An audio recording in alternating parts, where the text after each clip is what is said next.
Are we live? Are we alive? I don't know. Personally, after watching this show, I think I'm dead. Watching this Wrestlemania Night 2. Did they live up to the hype? Did they go ahead and continue to have the momentum going? Well, unfortunately, that was not the case. This show had some good matches, but um, I gotta say the show was uneventful. It felt there was some things that felt like how night one felt, but at the same time, near the end, it kind of died for me. Not to mention, some of the matches did not belong on this uh, event, and for night two, which also dragged this uh, portion of WrestleMania down the toilet. And like I've said before, and I'll say it again, um, WrestleMania does not need two nights. Alamester, I believe, stated that in the chat when I was under the franchise, which is my other channel, which I didn't really do anything with. I just kind of have it under my primary account when I started this. Um, and I have to agree with him. What is the point of having two WrestleMania nights? Like, what is the point of it? It is too much wrestling.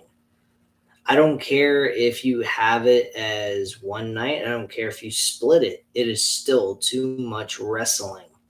There's too much to keep up with. There's too much to, um, you know, make keep the momentum going because you kind of felt like the momentum was slowing down at a certain point. I think after the tag team title match for the Raw titles, things kind of went a little bit south and things started picking back up again. It was kind of an up and down type of situation with this show for night two. Night one actually had a more consistent uprising of entertainment.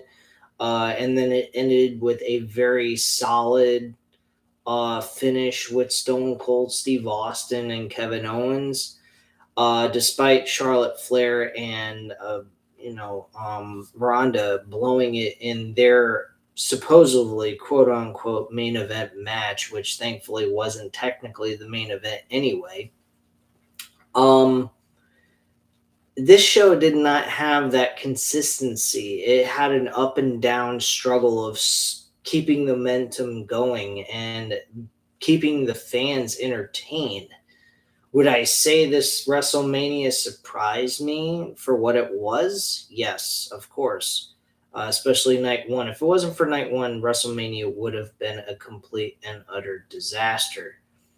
Um, Night two, like I said, had its moments here and there, but it did not have the same flow of interest that the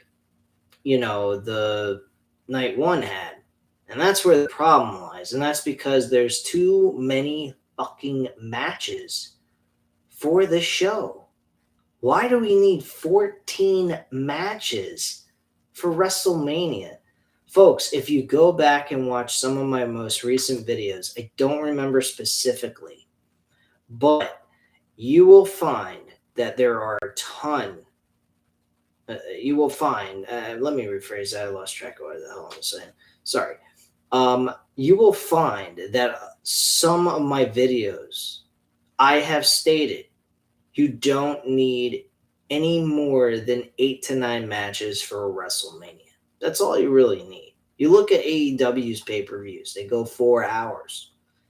What do? They do about 8 or 9 matches. That's 10 to 15 minutes, maybe 20 if it's a super big match. But other than that, folks, WrestleMania doesn't need 14 fucking matches. I would say 8 is significant. It's decent enough. You don't need any more than that. I'm sorry I'm keeping myself low. I would, under normal circumstances, be yelling and being upset about this. The show was a little bit of a disappointment near the end. But the beginning with the Raw Tag Team titles, awesome match. Loved it. Edge and AJ Styles. It was good, but it wasn't as good as Cody and Seth Rollins. Cody and Seth Rollins stole the entire show. If you put that entire show under one roof, well, it was under one roof, but under one day, that match would have been the best match of them all. Edge and AJ Styles, it was a good match. I won't, deny them of that, but it was not of the level of Seth Rollins and Cody Rhodes. Cody Rhodes and Seth Rollins stole the entire event, night 1 and night 2, hands down, no question. This is something very similar to Seth Rollins having that same situation. His match with Cesaro last year was a great match. This guy has been having matches year after year for WrestleMania that has been very entertaining.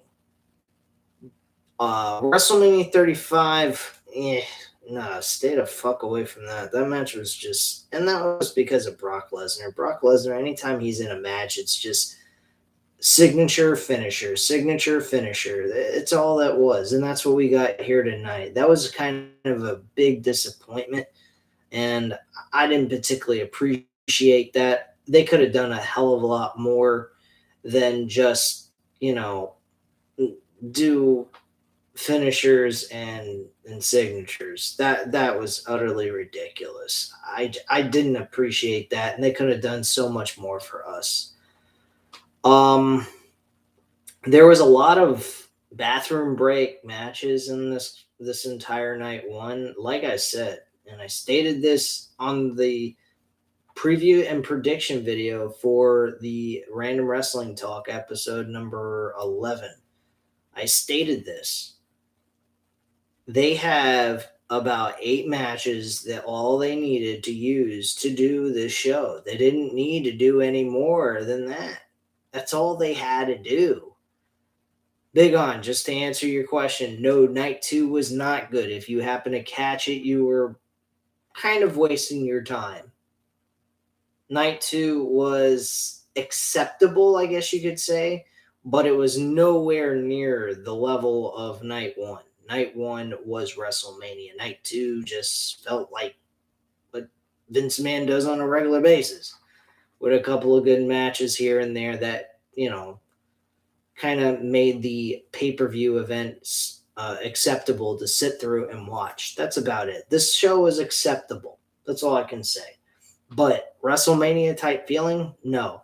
And please, folks, the WrestleMania main event, the biggest main event of all time at WrestleMania, was not the biggest main event of all time at WrestleMania, folks. This was a terrible display of work that these two men did. Was it entertaining? I guess you could say so, but after a while of seeing this German suplexes, the Superman punch, the F5s, the spears and all that stuff, it got to a point where it was like, are you gonna do something else? I mean, like, come on, man. You're claiming this is the biggest WrestleMania main event of all time, and all we're seeing is spears, F5s, Superman punches, and German suplexes. That's all you can give us? I mean, correct me if I'm wrong, but I wouldn't say Hulk Hogan and Ultimate Warrior are, the greatest wrestlers in the world. They're great entertainers. But man, they gave us, in that main event match between those two, unifying the Intercontinental, and the WWF Championship a more entertaining and WrestleMania-like match you can possibly ask for. And that is what this was trying to emulate. It was trying to copy the same thing that Ultimate Warrior and Hulk Hogan did. It didn't even come close. And these two men are not good wrestlers. And I'm talking about Hogan and Ultimate Warrior. I mean, it's ridiculous. Ellen Master, yes, it was a predictable main event, but I expected better from these two. I knew Roman was going to win more than likely. There was rumors that he was going to get screwed. But I mean, that was basically it. Outside of an outside interference or something like that would have convinced me that Roman Reigns was going to lose. And if that was the case, why I wouldn't do another WWE review on this channel ever again. But they didn't. So once again, WWE survives, lives up to my expectations, which my expectations are extremely low for this company because I expect nothing from them. But I can't lie.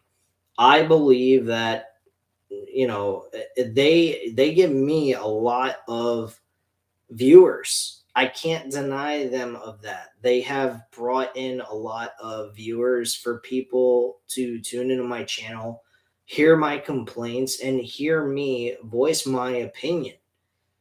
I mean, no offense to AEW, but AEW is not bringing in the same numbers WWE is doing, unfortunately. I wish it was. If it was, I would stop doing WWE content altogether on this channel. But at the end of the day, I honestly think that this company is what's keeping my channel alive, which is sad for me to have to say to you guys. But reality is reality, and I have to accept it for what it is. My rants have gotten this channel a lot of popularity. I mean, it's not super great or anything. I mean, I know 267 subscribers is not the best round number that you want to say makes you the absolute best in the YouTube community, but it has brought in those people. I know my rants, my parodies, and all that stuff has brought popularity to this channel, in which case, back when I first started, I got to 87 subscribers and I revamped this channel. And I really tried hard. When the pandemic came, that is when I really put a lot of effort into this channel. I've been uploading videos while I'm on the clock at my job because I work from home. So I've been putting a lot of effort, and WWE has helped me do what I do here on this channel. Unfortunately, I have to admit that. And it really sucks for me to have to say that because I don't like the company anymore based on the way they conduct business, of course. I want to see them get better. Black Hat says your channel will get popular if you have better cameras and better audio. Well, I did get a microphone, a podcast microphone, which from what I hear in the headset sounds a lot better than what it used to sound like. So I'm making improvements. I don't make money doing this. This is purely just my hobby at this point. I'm not making money off of this. This is strictly at my own free time. So I'm putting everything I have, my time, my life, into this channel as much as I can for free. And I know everyone else has started out that way. So I have no room to, praise myself or go crazy and say, oh, I'm the greatest of all time. I'm doing this for free. I'm not doing it for money and all that. But would I like to make this my full-time job and be an independent contractor and be able to make a living just working at home, doing what I love? And that's talk about wrestling with you guys? Absolutely. But I got to be a realist too. It's not the end all be all thing for my life because it's not bringing in the cash. But At the end of the day, guys, I'm not going to lie. WWE has brought me popularity and they brought me, fans into this channel. And, Daniel being one of them has complimented me on my commentary. And I know I'm not the best talker. Sometimes I mess up what I'm saying and I mess up my grammar. And that's because I got a learning disability. I've been dealing with it since I was a kid. And sometimes I come across sounding like a fucking idiot. In reality, I'm not. Because if I was, I mean, none of you guys would even subscribe to my channel. I seem to know what the hell I'm talking about. But whatever the case may be, it sucks that we sat through night one. It was a good show, and night two was just an up and down escalator. That was good one moment, the next moment it sucked. And I'm not particularly happy about that. So that is one sad thing about this night two event that kind of killed WrestleMania for me anyway. I don't know about everybody else. Maybe you guys share the same sentiment. If you do, great. If not, well, congratulations. You had something to be entertained by both nights. Me, I didn't really, I didn't feel like it was a piss poor show. Don't get me wrong, but it just wasn't the same as WrestleMania night one. Just my thoughts on that. Ella Mester says, "You looking forward to AEW Dynamite this coming Wednesday?" Absolutely. 100%. I am definitely interested in that. I cannot wait to see FTR and Young Bucks go at it over the Ring of Honor tag team titles. I hope that's the main event. I believe that will be the main event. I mean, it's a freaking championship match, for God's sakes. Their match will probably be far better than what Brock Lesnar and Roman Reigns provided us tonight. That table match should be good, I have to admit, with Yellow Master. But honestly, I just don't understand how they could have a main event claiming it's the greatest main event of all time, and all we got to see was signature finisher, signature finisher. I felt like I was watching a gosh darn WWE 2K22 game where you put all the fucking finishers, unlimited amount of finishers in the character that you're playing on the game and just have them both destroy each other with finishing moves. That's it. Ella Mester says Roman Reigns is being shoved down our throats. I don't know about that. I mean, honestly, what else do they got on this show anyway to really sink their teeth into? I mean, Cody's going to be the next one being shoved down our throats, Elemester. I have to admit that. And Elemester is also saying that WWE will eventually lose to AEW. I guess so. I hope that WWE goes out of business because they're not giving us what we want. There's something else that took place on the show, which I'll get into when we get to that match.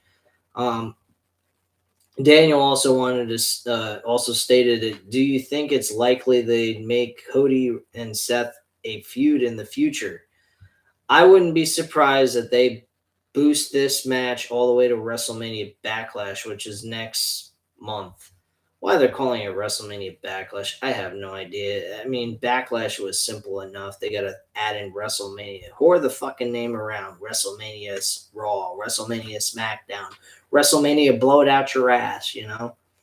I don't know, man. I really don't know why. I got a gut feeling, Daniel, they probably will make Cody and Seth Rollins a feud leading into WrestleMania Backlash, and we'll see this match again. And probably Seth Rollins will win that match. That good old 50-50 booking that Vince and Bruce Pritchard just love to drool over, you know? Black Hat says, read my comments on top, dude. All right, let's see what we got. All right, let me see what you had to say. Black Hat says, yeah, thank God for that. Okay, Rachel Buck said, so when are they going to do Roman versus The Rock? And then Black Hat said, yeah, thank God for that. After years of getting yourself hated, I'm glad COVID made Roman a better man than what he was in the Shield days. Okay. Black Hat says, good question. But I don't know if The Rock wants to wrestle. He's too old for Roman. Um, Black Hat's just to answer that. Rock is wrestling for Rock is beneath him, man. He's a multi-millionaire actor. He's one of the highest paid actors in Hollywood. I wouldn't even waste my time with this shit.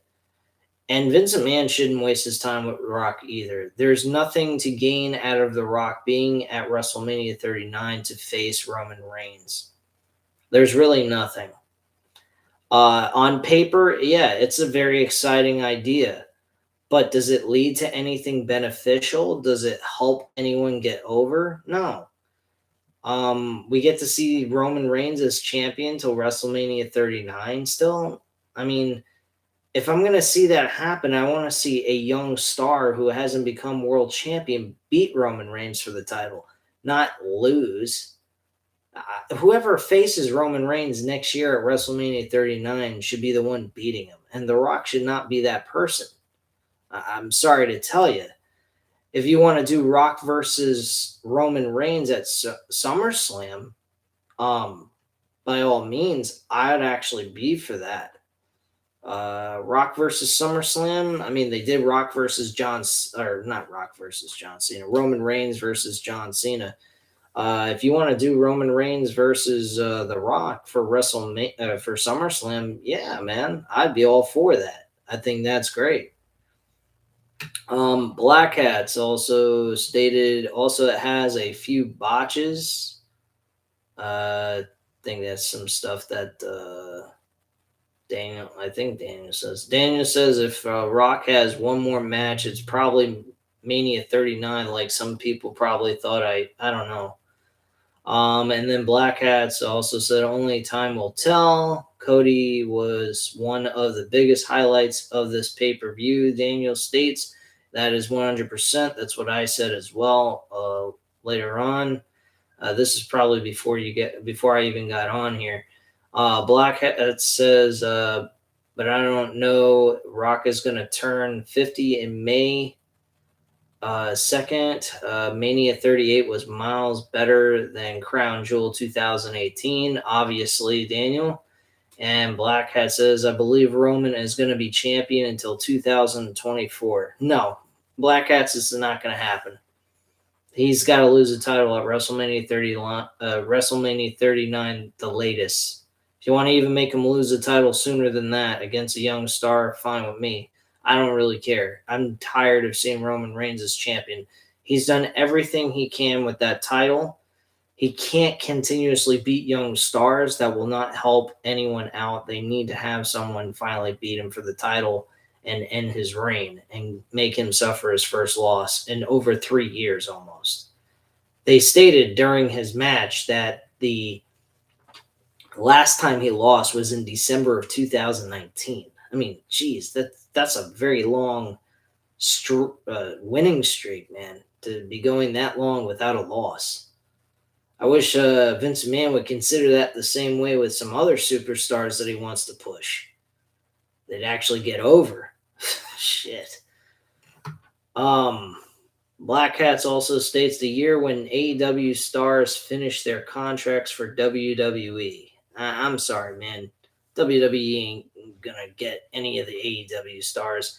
The only reason why Cody left was because he wanted to have some control. And Tony Khan did not see it that way as a positive thing for them to do. So Cody didn't like it, and he walked. And he went across the other side so he can get a better deal. That's basically it. Black Hats also states that Crown Jewel is a meh to me. I never like Arab arenas. And then he also states, you're live, dude. So, yeah. Black Hat's also stating, LMester, you are right. The show feels lame in different levels, and I can say that AEW is better. Absolutely. Let me go into some of the comments that were made earlier as well so that I communicate with you guys. Rachel Buck, when are they doing Roman versus The Rock? I hope never. I hope The Rock tells Vince to go shove it up his ass. Because he doesn't need to wrestle anybody anymore. He's done. Just like Triple H put his boots in the middle of the ring, by the way, that's how the show started.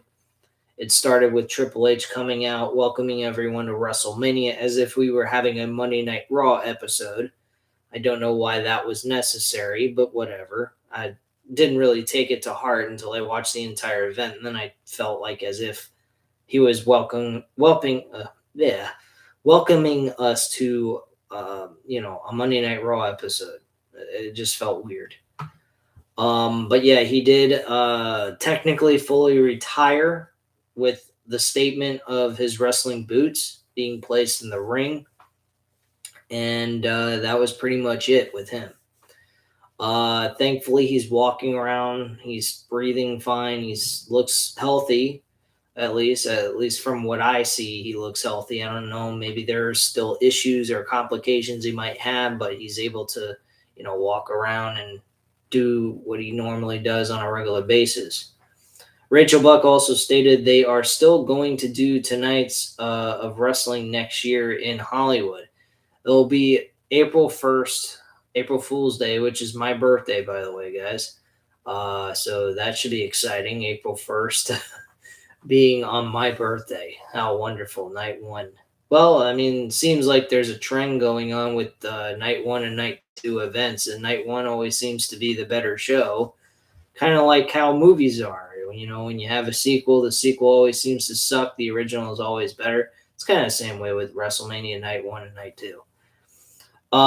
She also states that April 2nd on 2023, that's when they will do 2 nights again. So sorry. Yeah, well, that's fine. I mean, try booking some better matches that mean something. Maybe make the shows only 3 hours instead of 4 each and making it a total of 8 fucking hours. That would, be a little bit more beneficial for us viewers. We wouldn't get worn out from watching this shit so much. Truthfully, guys, I mean, come on. This only needs to be 4 hours total. There's no need for a 2-night event where it goes 6 to 8 hours anyway. But I can complain till the cows come home. It ain't going to change a thing. Vince is going to continue to do his Mickey Mouse show the way he wants. And hopefully Disney Plus buys him out. Since I brought up Mickey Mouse Company. Daniel states, when a nuclear war happens in 2025 in Nuketown, Call of Duty reference to Nuketown 2025. Okay. Black Cat stated by 2023, WWE is going to be done dry without any fresh stars and stop pushing the old crows that passed their prime.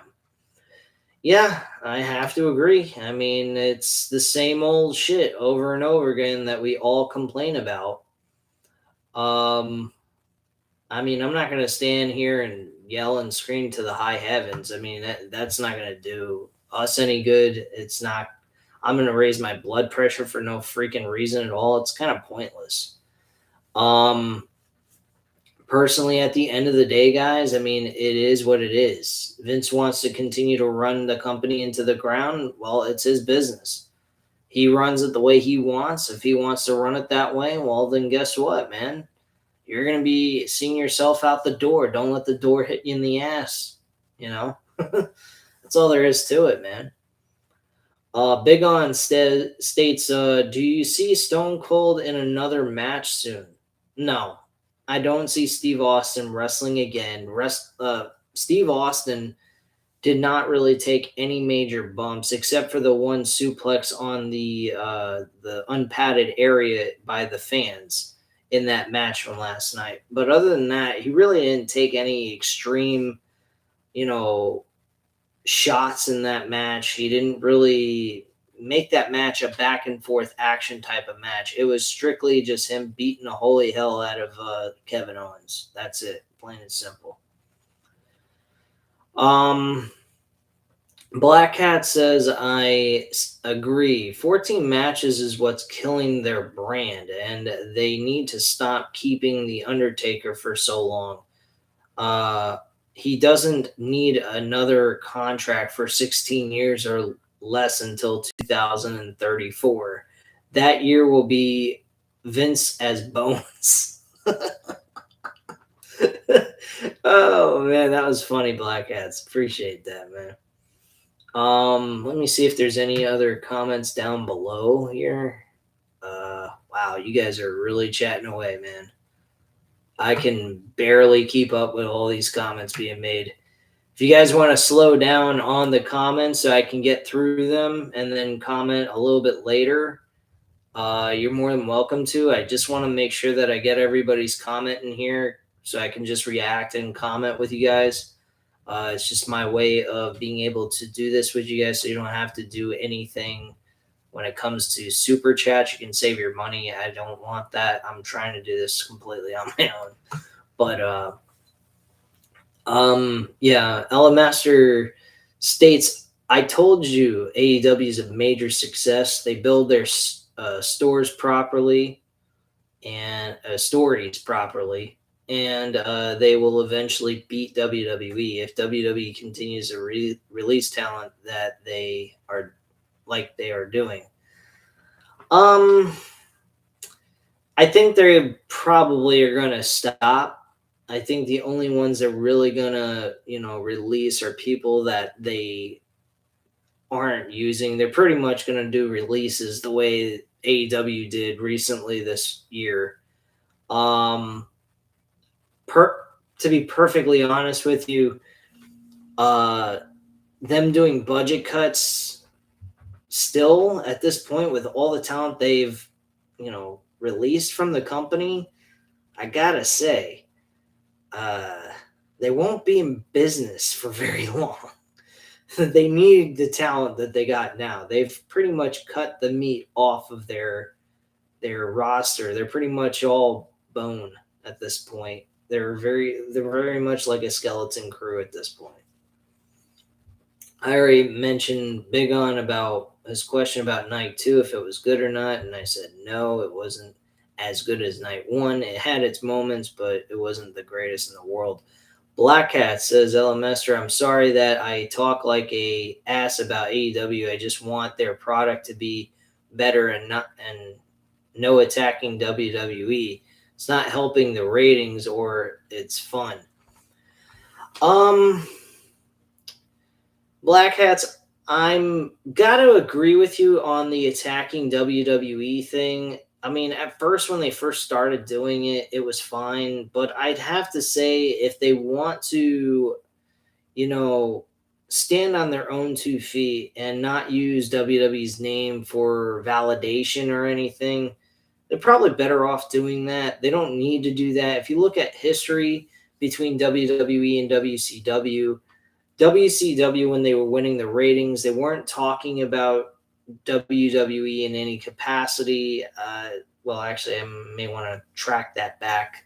They did, give away the results of Monday Night Raw, but maybe I should retract the whole comment because going back to history and what they said in the documentary, they did take shots at like Mick Foley winning the WWE Championship on a Monday Night Raw from January 4th, and then they did the finger poke of death. But then again, that is kind of true. It hurt them by talking about the other company. But a lot of times WCW, I've watched some of the older episodes from 1997. I've already told you this. I watch these shows chronologically sometimes in my own free time, and I like to watch the old stuff when I'm bored or if I got nothing else better to do. And I go ahead and I watch that. And in 97, they didn't really shit on WWE in any capacity. They didn't worry about WWE in any way. They just claimed they were the number 1 wrestling promotion in the world. and that was it. As time went on, they started taking shits on WWE, and with WWE improving with their talent and everything else, and Stone Cold rising to the top, becoming one of the bigger stars in the company, and then eventually everyone else following afterwards. That's when things got even better. Um, so yeah, I agree with you, Black Hats. I think the number one thing they could do is take WWE out of their mouth. They don't need to mention WWE because they're not worth their time. They're not even on the same level when it comes to pro wrestling. If you had AEW conduct and produce that main event match between Brock Lesnar and Roman Reigns, you would have not seen signature, finisher, finisher, signature, and so on. You would have seen variations of different moves taking place. You would have seen things actually happening and building towards a story. This did not have that. This was very lazy produce match that didn't seem to have any kind of major excitement going on. I was waiting for something different to happen, but it didn't. So sad, but that's sad but true. That's all I got to say on that. Just the way Metallica would say it. And that's one thing actually about the match, the main event match that I enjoyed. They used Metallica's music in the promo package. Other than that, this fucking match was just pointless with them hitting finishers and signatures and all that nonsense. The LMester says, and now that Samoa Joe has joined AEW at the recent ROH show, AEW is heading down the road of even more success. I don't know about that. I don't know if Samoa Joe would be a line of saying that they're leading towards success. I think when we start seeing the AEW originals getting their pushes to a world championship, that's when I would agree with you. AEW is leading towards their success. Hangman Page is the first of the AEW originals that have officially done that. And I believe the next person to win that championship should be MJF, not CM Punk. Just saying. But I would be okay with CM Punk winning if they were to put over MJF at the end of the day for the world championship. If they were to do that and revisit that match later on this year, like the late portion of this year, I'd swing with that. I think I'd be okay with that idea. That's the only reason why I'd put the title on CM Punk, is if they were to make MJF get over with CM Punk having a reigning as the AEW world champion. So that's just my thoughts on that. LMester also stated, I think AEW wants to enhance their storytelling, and that's very respectable.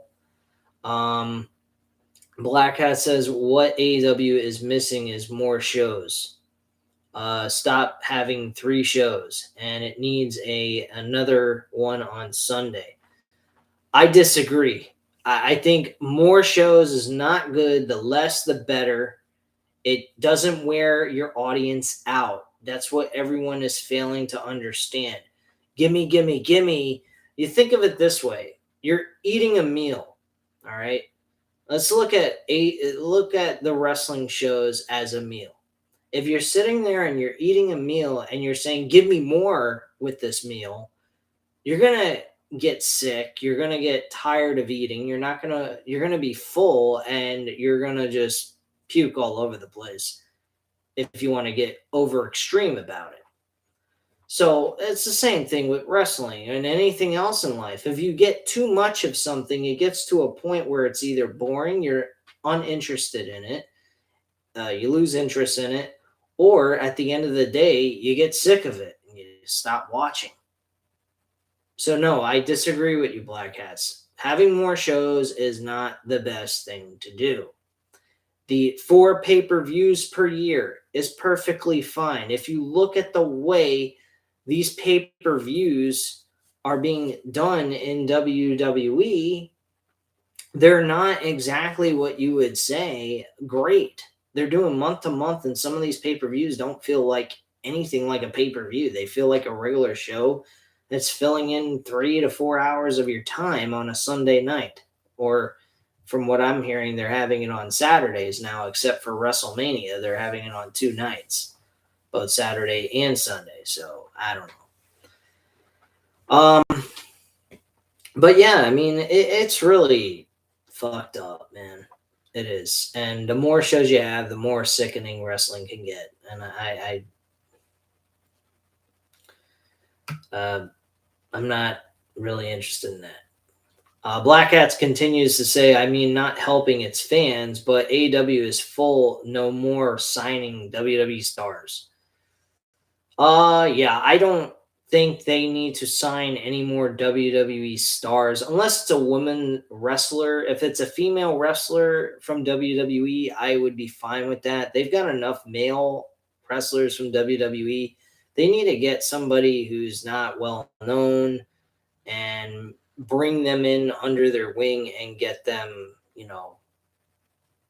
ready for the main roster in AEW. That's the way I think. Ella Master says they do connect with the fans and they want to take in the feedback. 100%, Ella Master. I agree with you on that. I think that AEW wants to do that, and that's what makes them different from WWE. WWE don't give a fuck about their fans or what they say or how they feel. And it showed here tonight with some of what they did.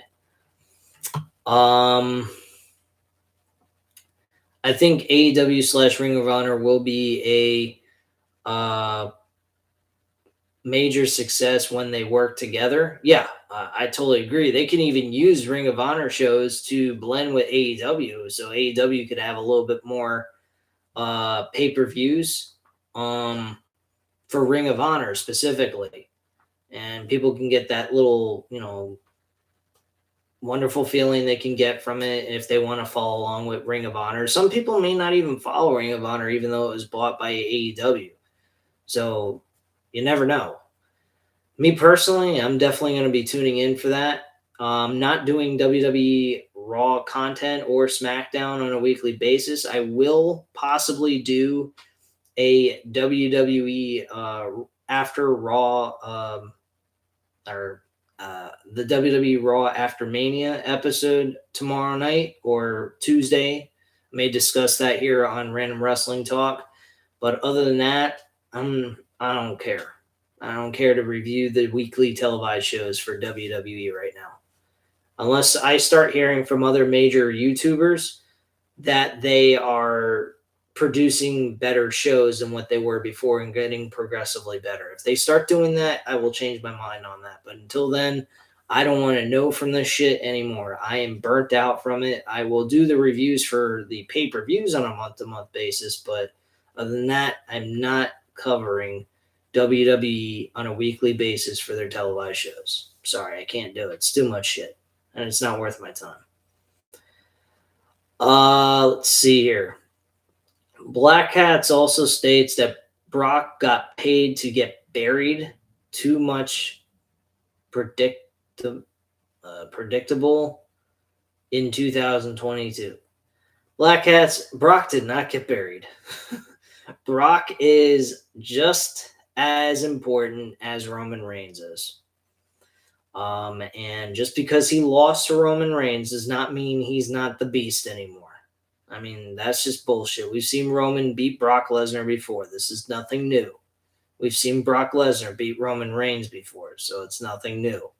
This is just them doing what they had to do to get what Vince McMahon wanted over. That's it. Plain and simple. Daniel says, I even got here early because I was excited to listen to what you have to say.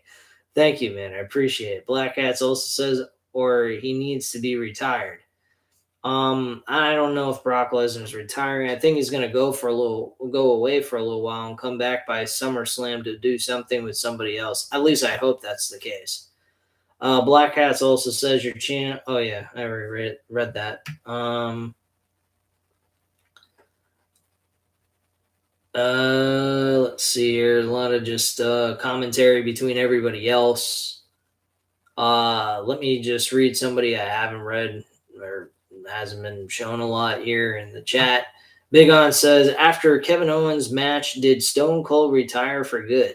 I hope so, Big On. I really do. I hope that is his last thing he ever does, unless it's if he wants to cut a promo or do something like commentary wise in the middle of the ring, I'm fine with that. But actually wrestling, no, I don't want to see that again. I wasn't his best match in the world, but it wasn't terrible by any means either. Black Cat's had a couple other comments, and don't forget to read my comments on the top earlier. Yeah, I read that. At least Stone Cold got his wish, but Triple H did. Okay. LMester states that look forward to AEW. Yeah, I read that already. The table match should be good. LMester says Roman Reigns is being shoved down our throats. Yeah, I already read that. LMester says Roman Reigns. He says WWE eventually will lose to AEW. Daniel says, do you think it's likely they'd make Cody and Seth? Yeah, I already read that. Big On says Cody Rhodes will beat Roman Reigns for the championship someday this year. No, they will not have that happen. If that match does happen, Roman Reigns is beating Cody Rhodes. I can imagine Cody Rhodes and Roman Reigns taking place at SummerSlam, more than likely. That match I definitely see happening, but I don't see Cody winning it. Daniel states, if Cody gets screwed over, I'd be like, well, time to begin the purge. Yeah, I don't see Cody doing anything in the WWE Championship element at all. Personally, I was talking to my friend Matt 87 Eagle, and I stated this. I think the best thing for Cody, and I do apologize, guys, this is going to go really long, this review, because there's a ton of things you guys are saying, and I also got to get to what happened on these matches and give you guys my ratings as well. So if you guys want to hold tight and stick through, we're gonna be if we have to, we'll be here all night. I don't give a shit. This is your time, my time to discuss how I felt about the show and everything else, and you guys deserve to have your voice heard. So yeah, my idea about Cody right now and what he is going to do in WWE, I think his focal point should be utilized for him helping build the mid-card division. Since he's on Raw, he's got an opportunity to have a great opportunity to work with Finn Balor with the U.S. Championship. I think tomorrow night, if they want to, they could put Cody in a match with someone who he hasn't wrestled, someone, new, hasn't gotten a lot of matches or anything like that, and what have you, and have him beat that opponent. If you even want to go the route of Cody versus Austin Theory one-on-one, unfortunately, he did lose to Pat McAfee tonight.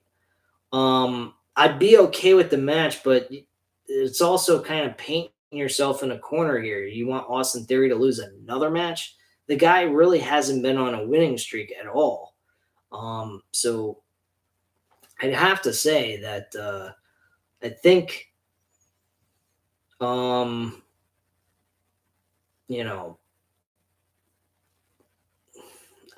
Austin Theory facing Cody might be a bad idea, but on paper, they would have a good match. I mean, that's just how I feel.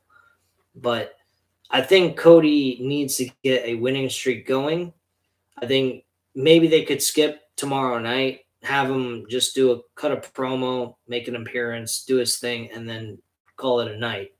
That might be the best thing for them to do right now instead of having an immediate match right after he just won a match at WrestleMania on Saturday. So, just my feelings on that. But I think they need to keep him in the mid-card, have him help build that mid-card, make him like the Roman Reigns of the mid-card division with the U.S. Championship, turn him heel as well, and have him do what he does best, and that's entertain the audience. Yes, is he a backstabber, a sellout? Yes, I totally agree with all of you. I feel the same way. That was my initial reaction when I heard the news he signed with WWE. So it's just the way I feel on that. But I'm not going to deny him of his in-ring capability nor his ability to entertain. He's very good at what he does. It's just saying all these things about WWE, and then when things don't go your way at AEW, you decide to jump ship back over to the other company. Seems a little stupid. I mean, he didn't have to talk shit about WWE. And I can't believe I'm sitting here defending WWE right now. This is ridiculous. I'm not a person that is pro WWE at all. I want WWE to get better, but I'm not pro WWE right now based on the way they run their company. So that's all I have to say on that. But yeah, for Cody to talk smack about WWE and everything else in between, I think that was a bad move because if he ever decided to want to go back, it made him look like a sellout. And it did. He looked like a fucking sellout. Anyway,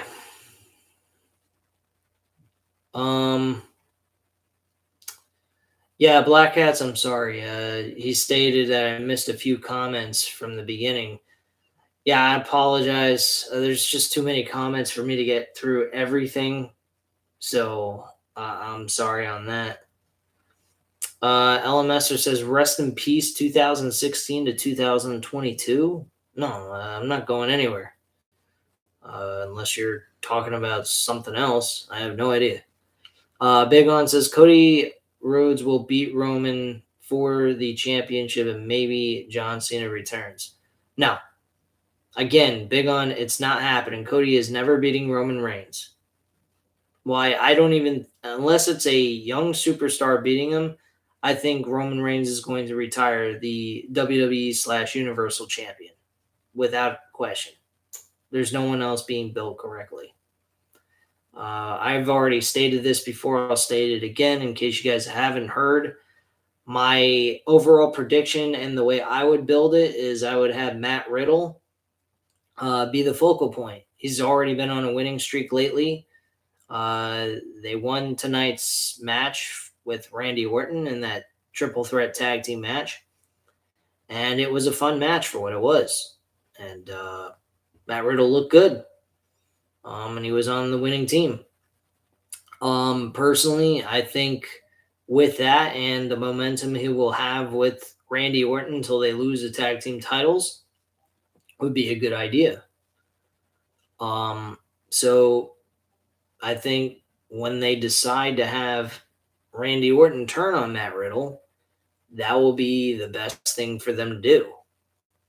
So, yeah, that's just the way I feel about that. Anyway, Daniel states that I want someone like Baylor to win the title at Mania 39 or someone like Braun Breaker. I already stated, like I just said, Matt Riddle would be my pick to do that idea.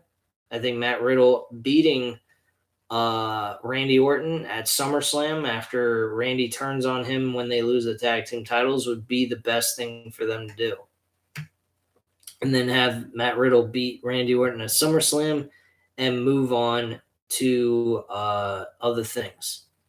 And that's what I would do. I'd then have Matt Riddle defeat, if you had Cody Rhodes win the United States Championship, I'd have Matt Riddle beat Cody Rhodes for the United States Championship at Survivor Series or something.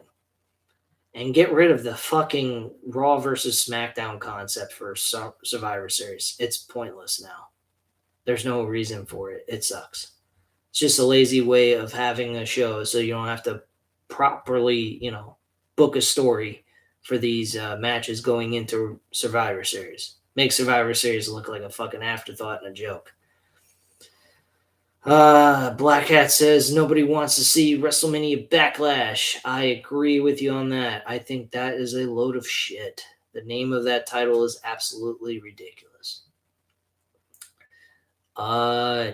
Daniel states that I feel like young stars from NXT going into the main roster reminds me of a joke I came up with. Why did the NXT stars go to the main roster? To get screwed by Vince like they did with most people.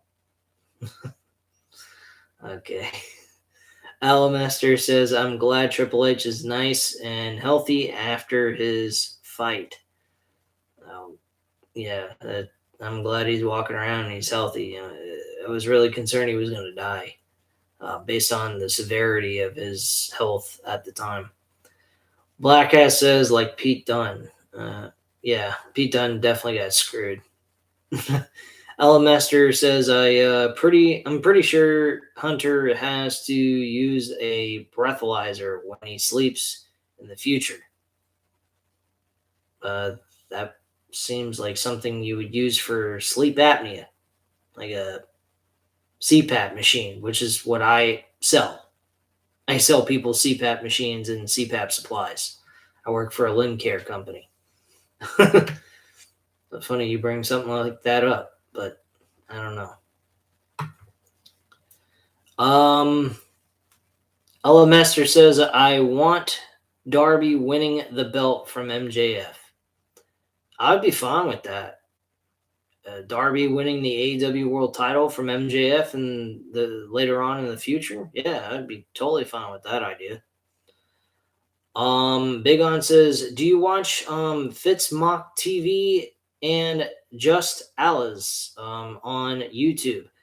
I do. I'm actually subscribed to Fitz Mock TV. I do watch his show once in a while. I've commented in his channel before, here and there. Not very often. I rarely ever watch his show. I watch the two main guys I talk about all the time. And that's JD from New York 206 and BC Amplify. Two guys from New York who know what the hell they're talking about when it comes to pro wrestling.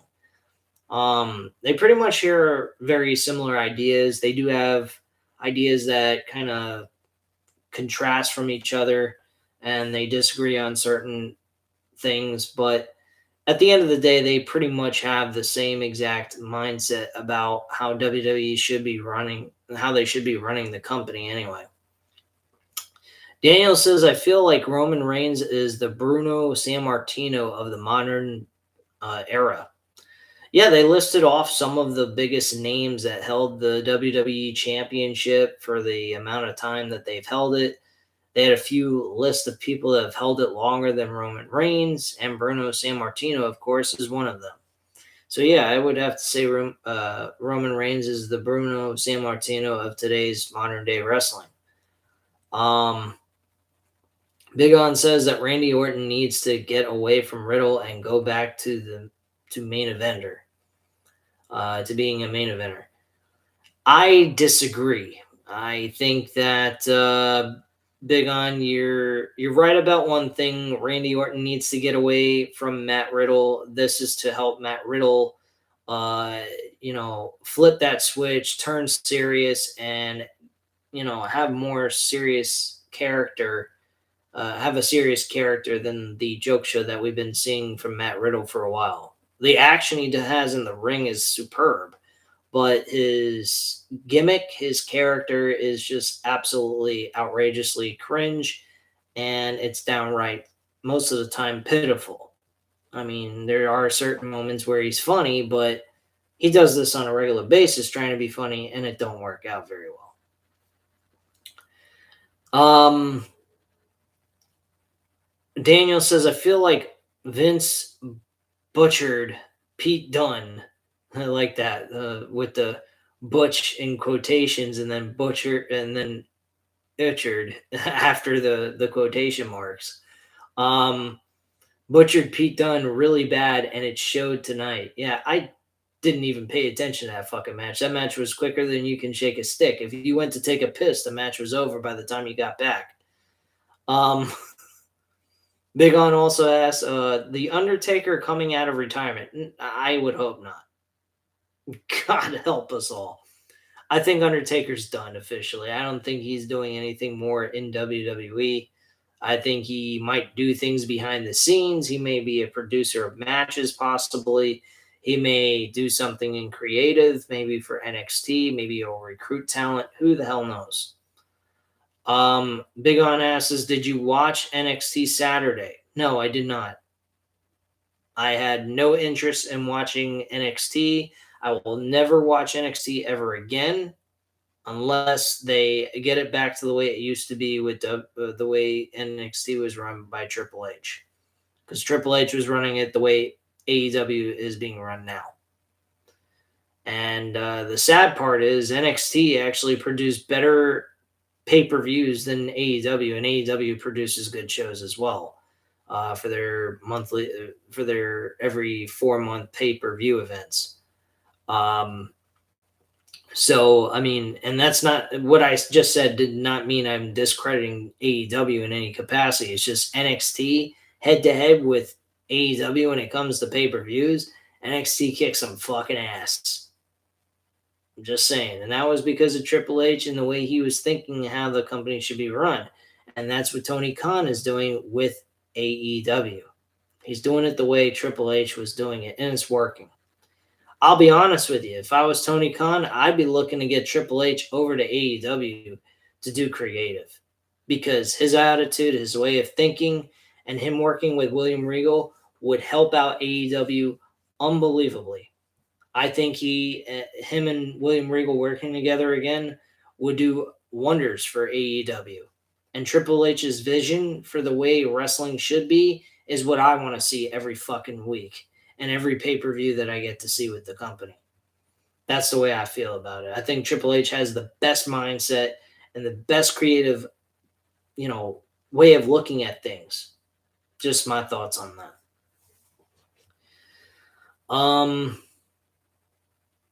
Daniel states that if Triple H ran NXT again and Vince steps away from it, it could save the brand. No doubt about it, man. But that's like wishful thinking and praying for something that's never going to happen. You might as well have that in your dreams, because it ain't going to happen in real life. Sorry. Big Gun says NXT 2.0 might be better than watching today's Raw and SmackDown. Maybe, but that ain't. I mean, Raw and SmackDown really don't set the bar real high. I mean, come on. Last time I heard, NXT was doing makeout sessions with Dexter Lumis and fucking Indy Hartwell and another couple together. That's retarded. I don't want to watch that crap on NXT when I've seen the kind of content that NXT was producing back in the day. No way. Big On says, it was good seeing Tony Storm in AEW. Yeah, it was nice. Was it really all needed? No. I mean, I'm not going to lose. If she didn't show up in AEW, I wouldn't have lost sleep over it.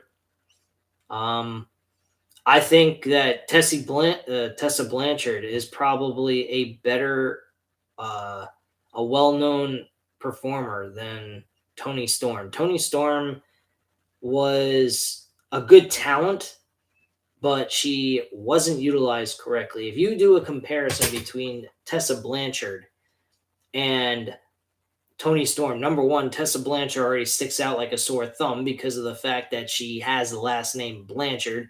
Tully Blanchard, her father, works in AEW. Not to mention she's had some bad publicity, which I think is totally fucked up. I think them continually holding her down because of some rumors that was being spread around that she's a racist is fucking retarded. I mean, have a heart, people. I mean, if the woman was a racist, why didn't Impact Wrestling fire her years ago? Come on, man. That's ridiculous comments and accusations. I don't agree with it unless somebody can prove to me that she really did say that. Then by all means, I will apologize and say no, then Tessa Blanchard should not be hired by AEW or by anyone for that matter. But right now at this point, without that proof or without me knowing about it, I don't think it's right that Tessa Blanchard is not hired by AEW. I think she's one of the best talent in the world, right now for female wrestling, and she's not working in any promotion right now, at least to my knowledge. That's pretty fucked up. I mean, what she did in Impact Wrestling was unbelievable. The woman had a match with Sami Callihan, one of the biggest hardcore wrestlers in Impact Wrestling at this point. I don't even think Sami Callihan wrestles for Impact Wrestling anymore. I think he,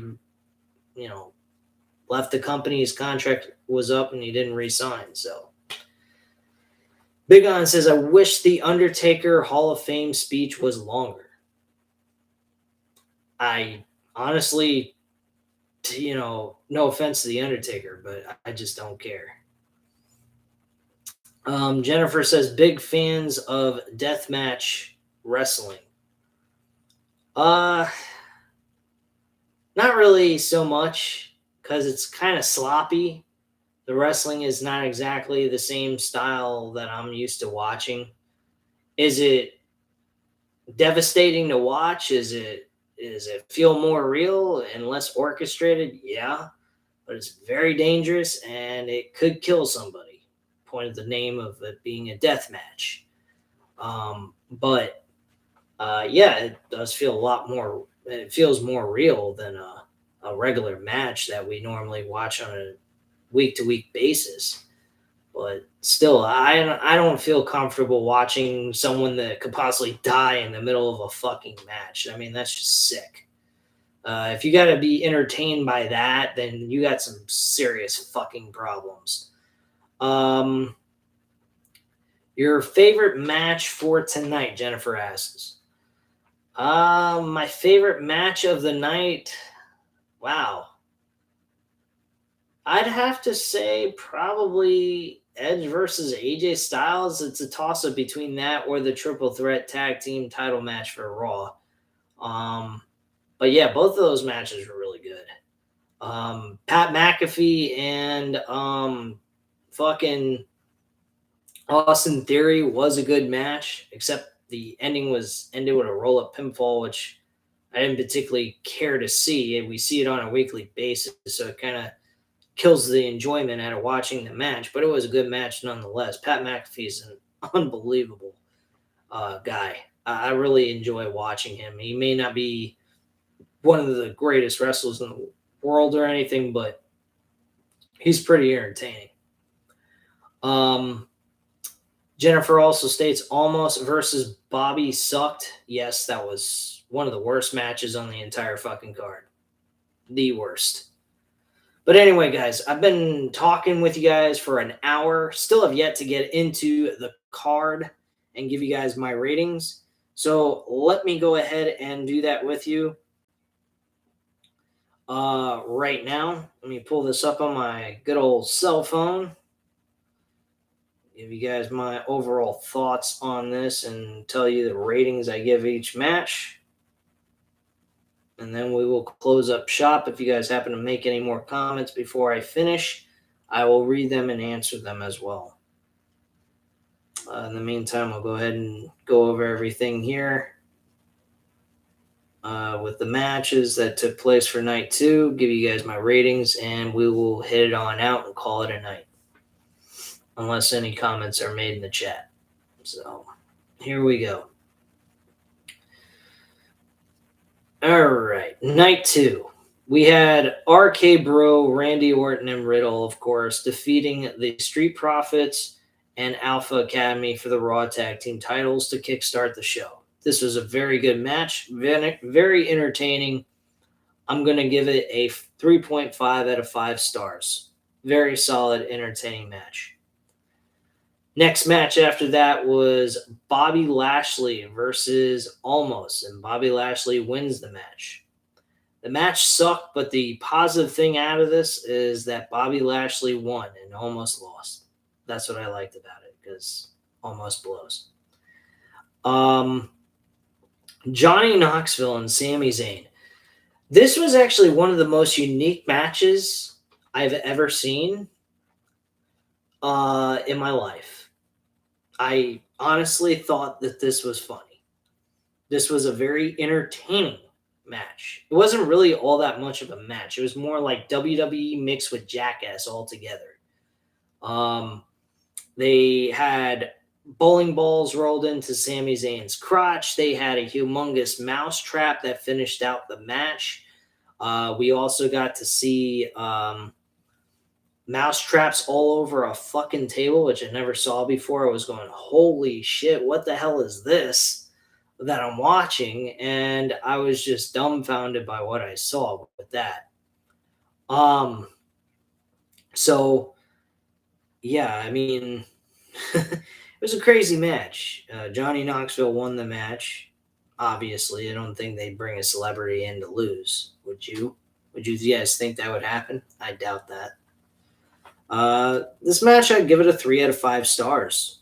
And it's funny, I'm giving it 3 out of 5 stars anyway, because it wasn't all that much of a match, but it was pretty funny, entertaining shit.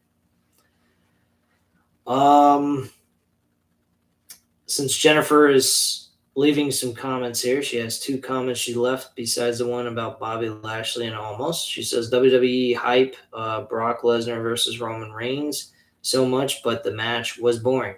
Yep, I talked about that earlier in this live stream. If you want to go back and listen to that, it was exactly what you just said. Jennifer also stated that nobody cares about the women's tag team championships. I have to agree. I spent most of my time looking at my cell phone, checking out the FanDuel fantasy points for my lineup that I picked for tonight's basketball games. So, yeah, I didn't particularly care for the Fatal 4-Way Women's Tag Team Championship match. And the sad part is Sasha Banks receives her first win in her career, and it's for a meaningless title. That is pretty fucking sad, guys. Very, very sad. Next up, we had Edge versus AJ Styles. Edge wins the match. The one thing that I will say about this match, it was slow. It wasn't the same kind of pace that Cody and Seth Rollins produced, but it was still a good match because of the story they were trying to tell in the middle of the ring. They were physical. Edge took some bumps in this match that was... I was actually at certain points worried that Edge was kind of hurting with his back and everything during the match. Oh yeah, I forgot to mention the Fatal 4-Way match for the women. That match, I'm gonna give it a 2 out of 5 stars. I mean, it was better than Almost and fucking Bobby Lashley. I'll tell you that much, and that's not because of Bobby Lashley by any means. It's because of Almost being in the match. The match with anything with Almost sucks. But yeah, unfortunately, Bobby Lashley had to work with Almost in that match, which doesn't mean a damn thing. But yeah, Sasha Banks and the Fatal 4-Way match, that was a 2 out of 5 stars for me. Next, we had Edge and AJ Styles, like I said. And I personally felt that, like I said before, this match was slow, but it was telling a good story throughout. And the ending was actually interesting. We are now seeing Damian Priest with Edge, with this new gimmick that Edge is creating, as if he's creating his own version of the Ministry of Darkness type of thing with Damian Priest. We might see other new talent joining with this gimmick that Edge has created. If that is the case, why, Vince McMahon's doing something correct for once in his life. Do we see them actually stop with the 50-50 booking garbage? Only time will tell. We'll see how Monday Night Raw goes tomorrow. Well, it's actually tomorrow now. It's Monday. So we'll see how things go on Monday Night Raw tonight. But yeah, I personally think if what they did tonight, the WrestleMania, I should say, not specifically tonight. Tonight was not exactly what they were doing last night. Last night felt like they were trying to make a turn and they flipped the switch and started to want to embrace the idea of actually booking good shows. But this episode it might as well be considered an episode of Raw or SmackDown. But um, but this night too did not feel that way. It felt like it was the old modern day WWE scenario situation. Edge and AJ Styles, like I said, not a bad match, but it was slow. And that was the major issue with it. The pace was not exactly to my liking. Maybe to others, if that was the case, fine. Totally understand that. Me, if I was to go back and watch this event, yeah, I would watch AJ Styles and Edge. It was still a good match regardless. I'm going to give it a 3 out of 5 stars. Maybe I'm being a little too harsh. Give him 3.5 out of 5 stars. It was a good match. But I mean, the thing that I liked at the end was Damian Priest and Edge in the middle of the ring raising their hands up in the air in victory. I thought that was cool. And Damian Priest played a factor in the show where he distracted AJ Styles in the middle of the match and cost AJ the match with Edge after he got speared in midair. While trying to perform a phenomenal forearm, he got speared in midair and got pinned 1, 2, 3. So that was a great way to utilize Damian Priest, despite the fact they did not have a match at WrestleMania. So they utilized him in a good way to give him some kind of an appearance at WrestleMania to make him feel like he was still part of the show, even though he wasn't. So I got to give WWE credit for that. Let me go into some of the other chats. Daniel says that Brock versus Roman Reigns is like a bootleg version or Orton versus John Cena constant rematches. Well, this match really should be the end all of their rivalry. There shouldn't be no more Roman Reigns versus Brock Lesnar. This is their third legit WrestleMania match. They fought each other more than 3 times, but this is their third time facing each other at WrestleMania in the main event. We saw them at WrestleMania 31, 34, and now 38. We can officially say they're done. There's no more rematches. It's over. It's just like Rock and Stone Cold Steve Austin. It's funny. Just stating that made me think of Rock and Stone Cold's situation, the win and loss record at WrestleMania. Brock Lesnar was a heel both times. He won both times, kicked his ass. Roman Reigns became a heel, and Rock became a heel, and The Rock won his match the third time, so did Roman Reigns. So it's kind of interesting. Oh, yes, The Rock was playing a heel at WrestleMania 15. I do apologize. So that's not exactly the same, but you get my drift. Jennifer states how you book Sasha Banks for WrestleMania 38 match. Oh, real simple. I stated this a while back when they first started doing this. I think the opponent for Charlotte Flair's World Championship should have been Sasha Banks, hands down. And we should have seen Ronda Rousey facing Becky Lynch for the Raw Women's Championship, because that made more sense than Charlotte Flair and Ronda Rousey. Not that it really matters. The match absolutely sucked. It was probably one of the worst main event matches ever that I ever seen. It was absolute trash, 100%. Daniel states that they tried to make almost a good wrestler, but no one can be a good giant other than Paul White, Kane, and Andre the Giant. Got to agree with you on that. Black Hat states that Almost needs to get released on Wednesday's cuts. Yep. I have a feeling him and good old buddy Butch will be butching their way out of the WWE completely, and they'll be cutting off the fat with those two guys. I don't see how Pete Dunne is even remotely important or even needed on the WWE main roster right now. I really don't. Black Hats also states that I don't know why WWE train Almost more often on the NXT brand. I don't even know why Almost is on their roster, period. Black Hat says, I'm not happy with Sasha Banks winning. It doesn't fit with her title belt.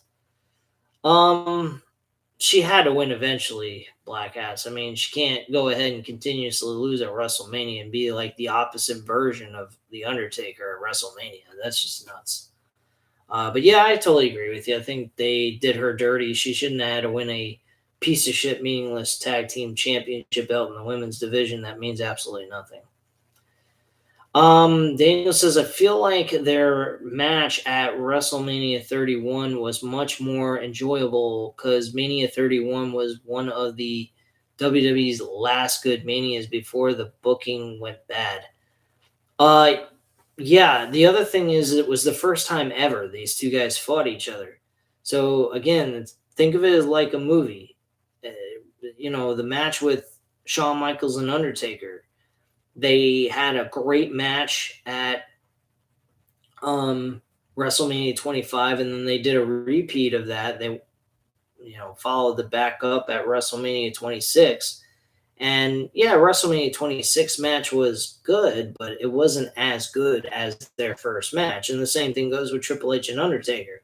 Their very first, actually, their first match they had at WrestleMania 17, I don't count it the same as their series for WrestleMania 27 and 28. So kind of, separate WrestleMania 17 as if it was one of those things that never happened type of thing. But I know you guys are going to, say, hey, well, that's a little bit of a contradiction. How can you ignore history when they fought each other before? But yeah, if you look at the two back-to-back Manias that they had, one was really, really good at WrestleMania 27. 28 was still good, but it wasn't at the same level as WrestleMania 27 match. If anything, that was the match of WrestleMania 27 that helped that show even feel remotely like a WrestleMania. Other than that, I mean, shit. WrestleMania 30 or WrestleMania 27 wasn't exactly one of the good shows. I mean, it had its positives. I mean, Randy Orton, CM Punk was good, but I mean, let's get real. It wasn't like the focal point of WrestleMania. Wasn't one of the bigger matches that everyone was caring to watch. Black Hat says Double or Nothing is his WrestleMania. I think Revolution was their version of WrestleMania because of the fact that it just happened around WrestleMania time. But if you want to say Double or Nothing is your WrestleMania, which I think AEW is, Double or Nothing is AEW's version of WrestleMania anyway. So, Black Hats also says the more cuts WWE releases, the worse this company will be, and they want to sell their own brand to Disney. But how or when exactly if they still working with Peacock? I have no idea. I really don't. I don't care. I don't care about the business end of things because I don't run that, and neither do you. Nobody here in this channel can really say anything because we don't have control over that. So, and we're not dealing with that hands on. So, who gives a shit, honestly?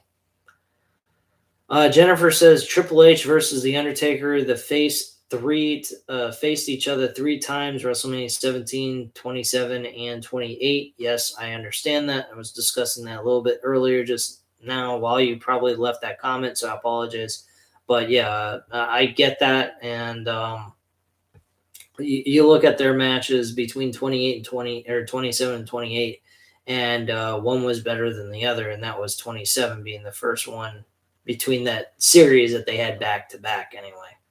17, like I said, we kind of ignore that match, but it's like a movie, man. You first movie you have, it's a successful one. You make another one, it's not as good. It's possibly watchable. It's something you can enjoy, but it's not as good as the original. It's just the way it is. Daniel says WWE is so desperate, and once they get sold off somewhere, Disney could buy them. If it was April 1st, it would have been funnier, but it's too late. Haha. Oh well. Yeah, I left a comment on JD's channel on April 1st while he was doing a review on Ring of Honor, Supercard of Honor. I said, I was trying to be comedic. I think he took it as me as like taking a shot at him being a WWE hater, not liking what they do with the company. I hope he didn't take it the wrong way because I sure as hell was not shitting on him in any capacity. I totally respect the work he does over on his channel and what he has to say because what he has to say is the truth. It's not bullshit. It's not, just spewing hate because he wants to hate the company. He's just stating it how it is. He states it with logic and common sense. Um, so that's just the way I feel about his way of thinking about pro wrestling. That's why I follow his channel. Most importantly, but yeah, I left him a funny comment that I thought was funny, but he kind of took it the wrong way. I said, "Well, our good old buddy Bruce, our good old buddy Bruce is resigning as executive creative after WrestleMania." And then I said, haha, April Fools. Trying to be funny, and it didn't come across that way. So he didn't particularly like that very much. Just relating to the comment you just said, Daniel. Anyway, Black Hat says, I fell asleep at this year's Hall of Fame. The speeches were short and nothing memorable like Scott Hall did in 2014 and Warrior, rest in peace, both of them. I don't really watch Hall of Fame ceremonies at all because of the fact that the Hall of Fame, like Scott Steiner said, there's no location where their nameplates would be, a picture of them in a picture frame of some sort. There's none of that. There's no actual location. Like the Rock and Roll Hall of Fame has a building where they have all the major rock and roll legends taking place. So there you go. Daniel says, I also feel like going to WWE is like people having a death wish. Yeah, WrestleMania Night 2 was definitely a death wish. That was definitely not good.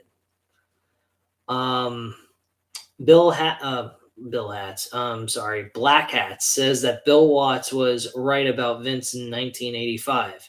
Having celebrities in WWE is bad. And he said how Vince runs it, he ain't wrong about that. And this is one of the reasons why indie promotions want Vince dead. I like the idea of having celebrities at a wrestling event, but making them part of a wrestling show, like as performers, kind of questionable, depending on what they are doing. Pat McAfee is a different scenario. He learned and trained to be a pro wrestler after he got out of the NFL. So he respected the business. He didn't just jump in the ring and do all this stuff like we thought he was doing in NXT. He literally learned how to do all the bumps, the moves, and everything else in between before he got in that ring. So he was training long before he went into NXT. And then he did that, and everyone was surprised when he faced Adam Cole. This match was no different. I'll get into that in just a second. So let me go right back to the match card. Finished off with Edge and AJ Styles. Sheamus and Ridge Holland was a shit match against the New Day. I did not care. The New Day dressed up as Big E, Big Whoop. Who gives a fuck?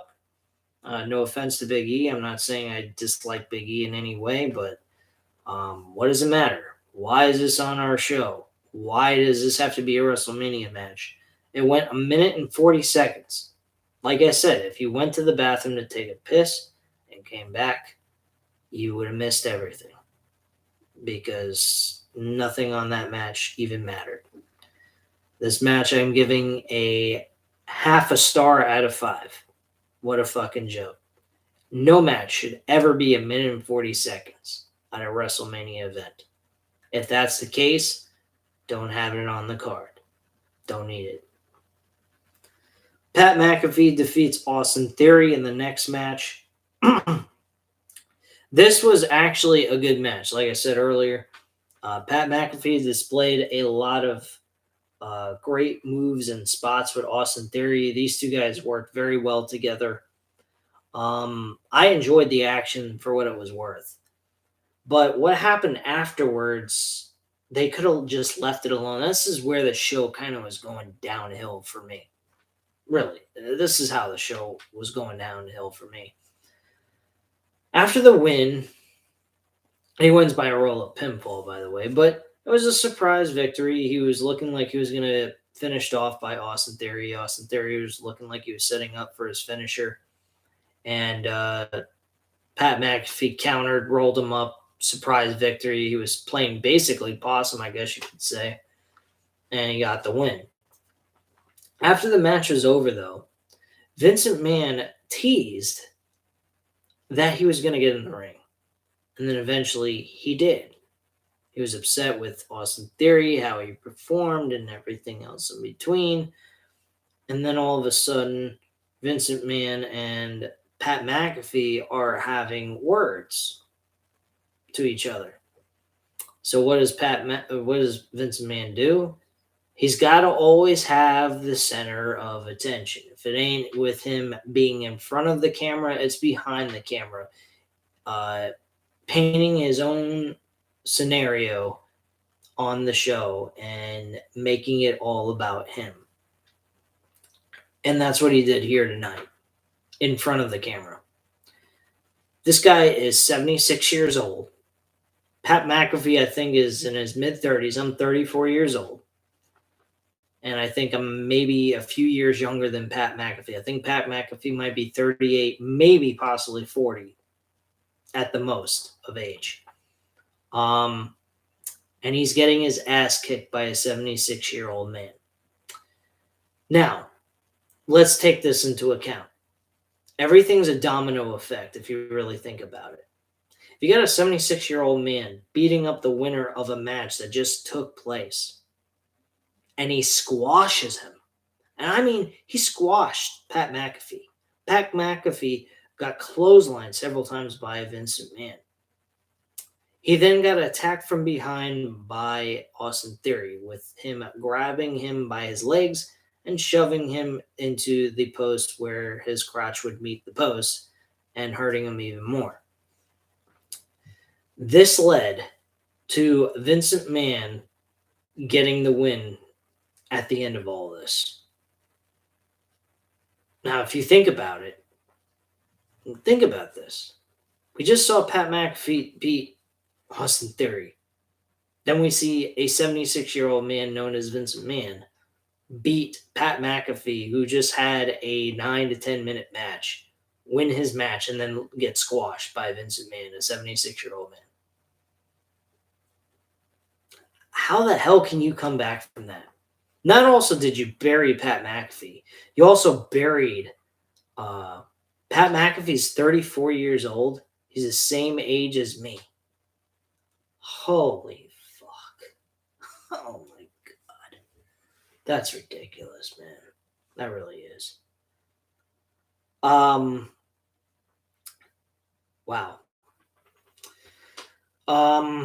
He's turning 35 in May. All right, Black Hats. I appreciate the information.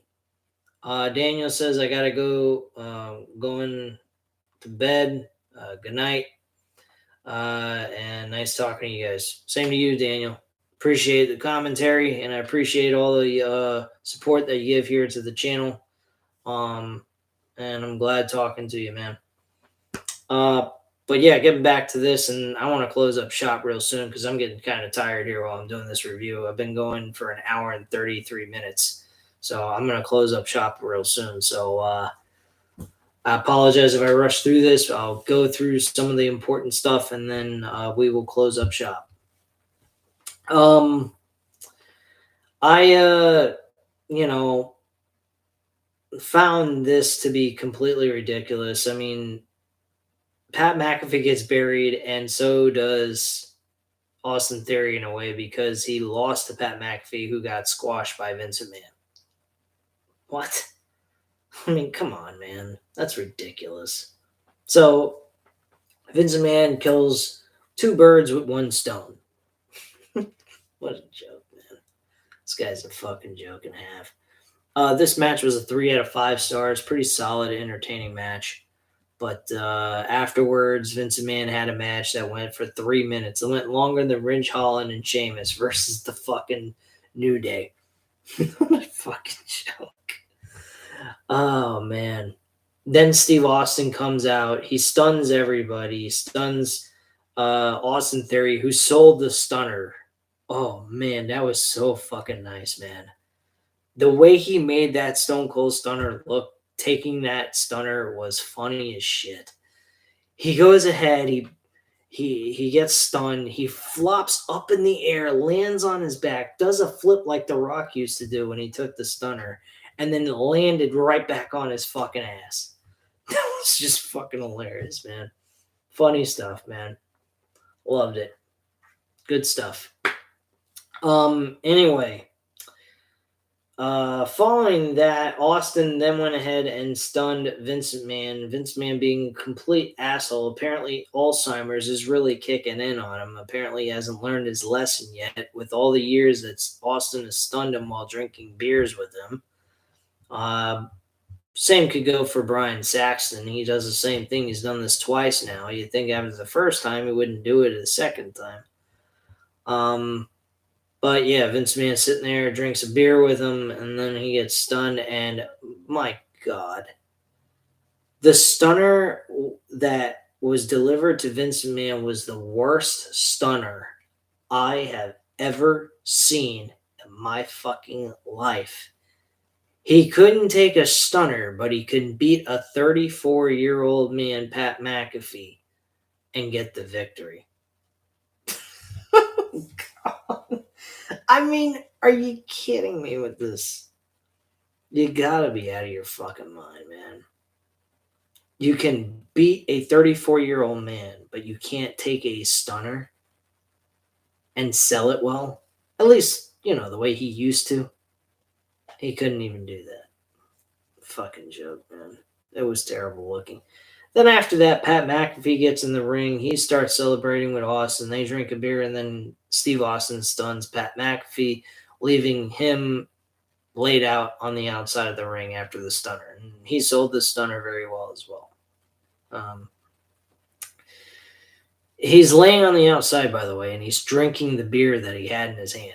I thought that was fucking hilarious. As if he wasn't really knocked out. He just kind of like, hey, I'm just drinking a beer on the floor. Don't mind me. Funny. All right. And then the main event, we'll close up shop here with this. Like I said before, Roman Reigns beats Brock Lesnar.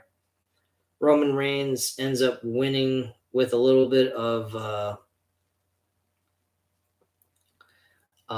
with the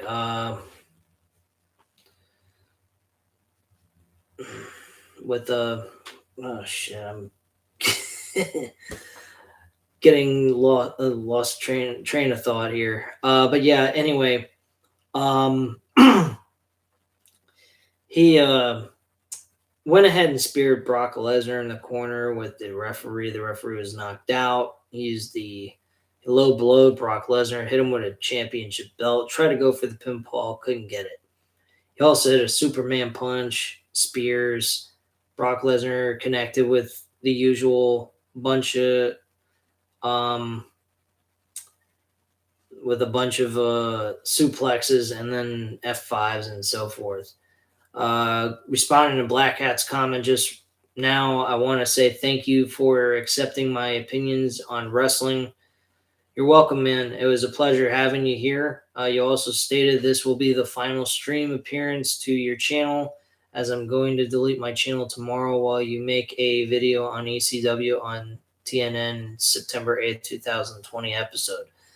I will be off this entire week, so if you keep the channel up to Monday night, I will have the video uploaded so that you get to hear what I had to say on that. The episode was only 43 minutes. I was catching some of it before WrestleMania started. I thought I'd review it on here, but I didn't have enough time by the time I started watching it, so I apologize. But Good night to you, Black Hats. I appreciate you stopping by, and I will upload that video tomorrow. But yeah, so long, man. Appreciate it, and it was nice having you here. If you happen to want to keep the channel, your channel up and running for YouTube for at least by Monday night, please do so. I'll have that video uploaded before tomorrow night. But yeah, Roman Reigns and Brock Lesnar was a piss poor of a match. Wasn't entertaining. It was very much like WrestleMania 31. I was telling my friend Matt 87 Eagle that this feels like I'm having deja vu. Am I watching WrestleMania 31 all over again, or am I watching WrestleMania 38? Because it felt exactly the same. There was really no difference between the two. But yeah, this match was not exactly what I would call a main event match. I think Cody Rhodes and Seth Rollins had a far superior, better match. I think Edge and AJ Styles had a better match. This match had a lot of hype going into it with no ending that was with that exclamation point to it. And it killed the enjoyment of watching it because it was exactly the same. Was it a terrible match? No, it wasn't terrible, but if you missed it, it wasn't that big of a deal. The rating, I'm going to give this 2.5 out of 5 stars. I apologize to anyone that feels this should be a better rating, but honestly, I'm not going to lie. I mean, we've seen this shit before, what they've done in the ring together. You telling me they couldn't do any very different variety of moves in the match? I mean, come on, man. Stuff we haven't seen before. I mean, that was ridiculous performance. I mean, it was. I mean, Rock and John Cena gave us more variations of moves in a match. I mean, yeah, at the end they were doing rock bottoms, attitude adjustments, FUs, whatever the hell you want to call it, and that was that, you know. But yeah, it was a 2.5 out of 5 star main event, and it would have gotten a little bit better than that if it wasn't the same repetitive shit that we've seen before in their matches together. But unfortunately, they didn't deliver on the hype.